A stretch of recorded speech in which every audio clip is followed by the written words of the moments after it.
দুটো কথা বলি।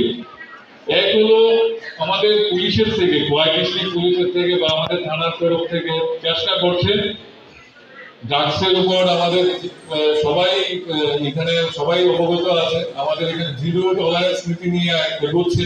প্লাস আমরা খোয়াই ডিস্ট্রিক্ট পুলিশও তার থেকে বেরিয়ে যাচ্ছি না, আমরা সবসময় ড্রাগসের এগেইনস্টে যাচ্ছি। একটু বলছি, এটা কমপ্লেসেন্টের কিছু না বা আত্মসন্তুষ্টির কোনো জায়গা নেই। আমি যদি একটু তালিকাও করি, করাটা উচিত না, কারণ আমাদের অনেক কাজ করার বাকি আছে, করতে হবে, এটা কন্টিনিউ প্রসেস।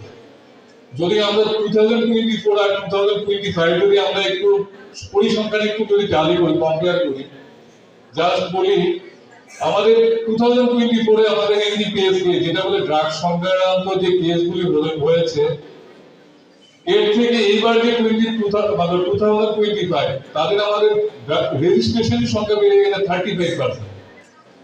তাহলে বোঝা যায় কিভাবে এফেক্ট হচ্ছে। সেম ভাবে আমাদের যে অপরাধী ধরা পড়েছিল ড্রাগসে, প্রায় 40% আমরা এক্সট্রা আমরা ধরেছি। অনেকে আছে, যদি কেউ জেলে আমাদের সাব ডিভিশন জেলে যদি কেউ পরিদর্শনে যায়, দেখবে যে ম্যাক্সিমামই আমাদের আসামি হলো এনডিপিএস এর আসামি। কমসে মোটামুটি প্রায় 60-70% হলো এনডিপিএস এর আসামি।